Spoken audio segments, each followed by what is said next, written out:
గురుగారు అమ్ చాందోగ్య ఉపనిషత్తు గురించి మాట్లాడుతూ ఉన్నాం మనం. అమ్మా! అందులో జయబలి రాజపుత్రుని ప్రశ్నలు ఏంటి? వాటి సమాధానాలు ఏ విధంగా ఉన్నాయి? వివరించండి. నిజంగా అసలు ఉపనిషత్తులంటేనే ప్రశ్నోత్తర పద్ధతిలో అవును. ఉంటాయి. జరుగుతాయి. హ్మ్. హ్మ్. ఈ విషయం మన ప్రేక్షకులకు గూడా ఇంతకుముందే మనం అవును. తెలియజేసినాం. హ్మ్. గౌతముని యొక్క కుమారుడు హ్మ్. శ్వేతకేతువు. హ్మ్. గౌతమ ఋషి హ్మ్. ఆయన. అయితే ఆహ్, గౌతముని దగ్గర బాగా నేర్చుకున్నాడు. తండ్రి హ్మ్. గురువు గాబట్టి, హ్మ్. కుమారుడు శిష్యుడై అన్నీ నేర్చుకున్నాడు. నేర్చుకొని హ్మ్. ఒకనాడు జైబలి రాజపుత్రుని యొక్క అంటే హ్మ్. ఆయన పేరు ప్రవాహనుడన్నమాట. హ్మ్. ప్రవాహనుడనే పేరు కలిగిన ఆ రాజు ఆస్థానానికి వెళ్ళాడు. హ్మ్. వెళ్ళిన తర్వాత అక్కడ తర్వాత "ఏమయ్యా! అంతా నీ విద్యాభ్యాసం అయిపోయిందా?" "అయిపోయింది." హ్మ్. "ఏం తెలుసుకున్నావు?" "అన్నీ తెలుసుకున్నా" అన్నాడు. ఆ! "అన్నీ తెలుసుకున్నా" అంటే, "ఓహో! అట్లనా? అయితే హ్మ్. నేను కొన్ని ప్రశ్నలు వేస్తాను." హ్మ్. జవాబు 5 ప్రశ్నలు వేశాడు అయిదేనా? ప్రవాహనుడు. ఆ! జైబలి రాజపుత్రుడు ఆ! ప్రవాహనుడు ఆ శ్వేతకేతువుకు 5 ప్రశ్నలు వేశాడు. రైట్. అవి హ్మ్. ఏంటివి ఆ 5 ప్రశ్నలంటే, హ్మ్. ఒకటి హ్మ్. మనిషి మృత్యువునకు చిక్కి ఎక్కడికెళ్తాడు? ఒక ప్రశ్న. మొదటి ప్రశ్న. మొదటి హ్మ్. ప్రశ్న. తర్వాత తిరిగి దేహంలోకి ఎట్లా వస్తాడు? ఇది వస్తారా? తిరిగి దేహంలోకి ఎలా వస్తాడు? ఆ! ఇది రెండవ ప్రశ్న. ఆ! మూడో ప్రశ్న దేవయానం, పితృయానం ఈ 2 యానాలున్నాయి గదా! అవి ఎట్లా హ్మ్. హ్మ్. వేరైతాయి? హ్మ్. అవి ఎట్లా వేరైతాయి? కలవవు గదా! 2 హ్మ్. మార్గాలు వేరు గదా! హ్మ్. ఇప్పుడు మనం ఈ కర్నూలు మార్గం వేరు, వరంగల్ మార్గం వేరు గదా! అంతేగా. 2 కలవవు గదా! అవును. ఒక చోటి నుంచి మొదలవుతాయి. హ్మ్. అది వేరే హ్మ్. విషయం. హ్మ్. కాబట్టి ఇట్లా ఈ 2 మార్గాలు ఎట్లా వేరైతాయి? హ్మ్. అది. ఇది మూడో ప్రశ్న. ఇక నాలుగో ప్రశ్న ఏమిటంటే, మరి ఎంతోమంది చనిపోతున్నారు గదా! హ్మ్. చనిపోయిన వాళ్ళంతా మళ్ళీ మానవ జన్మ ఎత్తాలే గదా! హ్మ్. మరి లోకం నిండదేమిటి? ఆ! అనేది నాలుగో ప్రశ్న. నాలుగో ప్రశ్న. ఆ! ఐదో ప్రశ్న ఏమిటి అంటే, హ్మ్. పంచమాహుతిలో జీవుడు మాట్లాడతాడట. ఓహ్! పంచమాహుతిలో జీవుడు మాట్లాడతాడట. ఇది ఐదవ ప్రశ్న. వీటి ఓకే. గురించి చెప్పమంటాడు. హ్మ్. ఏ ప్రశ్నకు సమాధానం నాకు తెలియదు, తెలియదు, తెలియదు, తెలియదు అంటాడు. ఆ! అదనమాట. మళ్ళీ మీ మరెలా? నాయన ఏం చెప్పిండయ్యా నీకు? అదే గదా! ఆ! మీ నాయన గురువయ్య ఏం చెప్పిండు ఆ! అని. నేను మా నాయన్నే అడుగుతాను ఇంటికెళ్తాడు. హ్మ్. ఇంటికెళ్ళి నాన్నడుగుతాడు. ఇట్లా హ్మ్. ఆయన ప్రశ్నలు వేశాడు రాజుగారు. నేను ప్రశ్నలు సమాధానం చెప్పాలి. అరే! ఈ ప్రశ్నకు నాకు గూడా సమాధానం తెలియదు అన్నాడు. అయ్యో! అంటే ఇద్దరు కలిసి ఆ!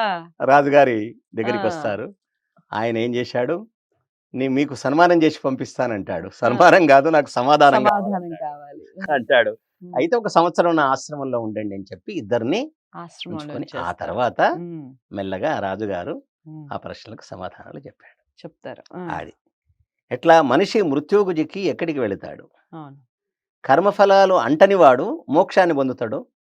కర్మఫలాలు అనుభవించవలసినయి ఉంటే అతడు మృత్యువుకు చిక్కి మళ్ళీ జన్మ ఎత్తుతాడు. మళ్ళీ మానవ జన్మ. మళ్ళీ మానవ జన్మ ఎత్తుతాడు. హ్మ్. హ్మ్. చాలా అది చక్కని అన్నమాట అది. తర్వాత తిరిగి దేహంలోకి ఎట్లా వస్తాడు? హ్మ్. అంటే కర్మఫలాలు లేకపోయినట్టయితే అతడు ఉత్తరాయణంలో ప్రవేశించి మోక్షాన్ని పొందుతాడు. ఓకే. హ్మ్. కానీ కర్మఫలాలు ఇంకా ఉన్నట్లయితే హ్మ్. అతడు దక్షిణాయనంలో అంటే మళ్ళీ దేహంలోకి ప్రవేశిస్తాడు. ఓకే. దక్షిణాయనం అంటే మళ్ళీ జన్మ ఎత్తడం. హ్మ్. ఉత్తరాయణం అంటే జన్మ లేకుండా జేసుకోవడం. ఓకే. ఉత్తరాయణం కోసం భీష్ముడు అంపశయ్య మీద హ్మ్. హ్మ్. పడుకొని ఎదురు చూశాడంటామే. అవును. దాని అర్థం ఏమిటి అంటే, అతడు మళ్ళీ జన్మ లేకుండా చేసుకోవడానికే ఉత్తరాయణం. రైట్. ఉత్తరాయణాన్ని దేవయానము అంటారు. ఆ! దాన్నే దేవలోకానికి చేరే మార్గం అన్నమాట దేవయానం. హ్మ్. కాబట్టి ఇక్కడ మళ్ళీ జన్మ లేకుండా చేసుకున్నటువంటి వానిది ఉత్తరాయణం. ఆ! మళ్ళీ ఈ జన్మ జన్మతో చేసుకుంటాం. కలిగేటట్లు ఏమండి కర్మలు చేసినటువంటి వాడు పుణ్యకర్మలు చేసినటువంటి వానిది ఏదైతే ఉన్నదో హ్మ్. అది దక్షిణాయనం అన్నమాట. రైట్. అంటే దేహంలోకి పుణ్యకర్మలు ప్రవేశిస్తారు. చేసినటువంటి వాళ్ళు హ్మ్. అది. మళ్ళీ పాపకర్మలు చేసిన వాళ్ళు ఉంటారు గదా! హ్మ్. వాళ్ళెక్కడికెళ్తారు? క్రిమికీటకాది జన్మలెత్తుతారు ఆ! అన్నమాట. వాళ్ళకేం లేదు. హ్మ్. హ్మ్. అందుకే ఉత్తరాయణంలో అంటే దేవలోకగాములు ఎవరైతే ఉన్నారో హ్మ్. దేవయానంలో ప్రయాణం చేసే వాళ్ళకు సూర్యుడు హద్దు. ఆ! అది. మళ్ళీ జన్మ ఎత్తే వాళ్ళకు చంద్రుడు హద్దు అన్నమాట. ఆ ఓకే. క్రిమికీటకాదులు జన్మలు ఎత్తే వాళ్లకు భూలోకమే హద్దు. అంతే. ఆన్ ది స్పాట్ అన్నమాట. పెద్ద హ్మ్. ఆలస్యం ఉండదు. మళ్ళీ వాళ్ళు వెంటనే చీమ దోమ గావచ్చు, దోమ చీమ గావచ్చు, హ్మ్. హ్మ్. ఇంకేదైనా గావచ్చు. ఈ హ్మ్. విధమైన జన్మలెత్తుతారు. ఓకే. అది. తర్వాత ఇక్కడ దేవయానం, పితృయానం 2 ఎట్లు వేరవుతాయి? అదే చెప్పినాడన్నమాట. 2 వేరు ఓకే. వేరన్నమాట. కదా! హ్మ్. హ్మ్. ఇప్పుడు జన్మ మళ్ళీ పొందేవాళ్ళు మళ్ళీ అది కర్మఫలాలు కోరేవాళ్ళు మళ్ళీ జన్మ ఎత్తుతారు. హ్మ్. కర్మఫలాలు లేనటువంటి వాళ్ళు మళ్ళీ జన్మ ఎత్తరు. హ్మ్. కాబట్టి 2 వేరు వేరు అయిపోతాయి. 2 వేరు వేరు మార్గాలవుతాయి రైట్. రైట్. అని దానికి గూడా మళ్ళీ రాజే సమాధానం జెప్పినాడు. ఓకే. అది. తర్వాత నాలుగో ప్రశ్న ఏమిటంటే అదే ఎందరు ఎందరు చనిపోయినా గూడా మళ్ళీ ఈ లోకం ఎందుకు నిండదు అంటాడాయన. హ్మ్. ఎందుకంటే 2 అయనాల్లో ప్రవేశించని వారెవరైతే ఉన్నారో వాళ్ళు వాళ్ళు మాత్రమే. క్రిమికీటకాదులతో ఈ ప్రపంచం నిండే ఉంటుంది ఓకే. అని దానికి సమాధానం చెప్తాడు.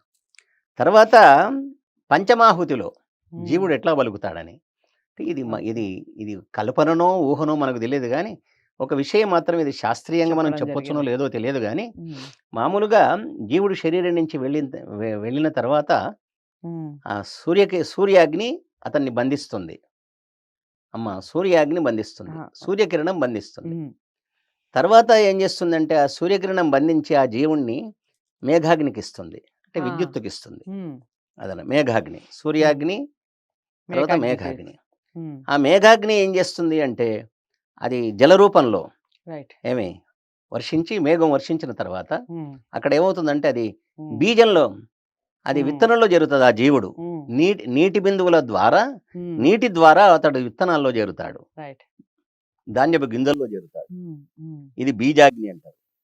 తర్వాత భోజనం ద్వారా, తిన్న ఆహారం ద్వారా అతడు మనలోకొస్తుంది. మా అది పురుషుని శరీరంలో చేరుతాడు. రైట్. అది వీర్యాగ్ని. తర్వాత స్త్రీ గర్భంలో చేరుతాడు. అది అండాగ్ని అని. ఈ ఆ! విధంగా ఇవి అన్నీ 5 గూడా అగ్నులే. రైట్.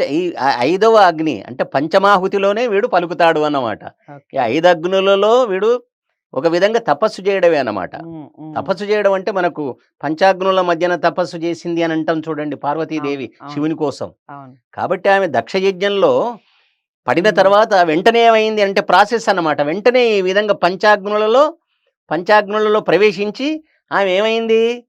ఆ యొక్క హిమవంతునికి, మేనకకు హ్మ్. జన్మించింది అన్నమాట. రైట్. రైట్. అట్లా. కానీ మానవులుగా జన్మించే వాళ్ళు ఏమండి అంత తొందరగా మానవ జన్మను పొందజాలరు.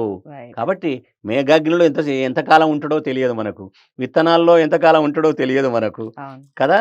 అట్లా ఆలస్యం గూడా జరగొచ్చు అన్నమాట. ఇది మన చేతిలో రైట్. లేదు హ్మ్. అని ఈ విధంగా ఈ జైబిలి జైబలి ప్రశ్నలు. రాజు ప్రశ్నలకు ఏది ఆయన శ్వేతకేతువు సమాధానాలు చెప్పకపోయినా హ్మ్. మళ్ళీ రాజుగారే చెప్పడం జరుగుతుంది. వారికి సమాధానాలు ఇవ్వడం జరిగింది. రైట్. చాలా అంటే చాలా చక్కగా అసలు ఏం జైబలి ఎలాంటి ప్రశ్నలు అడిగారు? ఎలాంటి సమాధానాలొచ్చాయి? దానివల్ల అసలు మనమేం తెలుసుకున్నాం? ఈ విషయాలన్నీ వీడియోలో మనకు అర్థమయ్యాయి కదా! మనకెంత ఉపయోగపడతాయి ఉపనిషత్తులు అని. మరి ఇలాంటి వీడియోస్‌ని ఏం చేస్తారు? అందరికీ షేర్ చేయాలి కదా! అందరికీ షేర్ చేయండి. ఛానెల్‌ని సబ్స్క్రైబ్ చేసుకోండి. తదుపరి వీడియోతో మళ్ళీ కలుద్దాం. నమస్తే.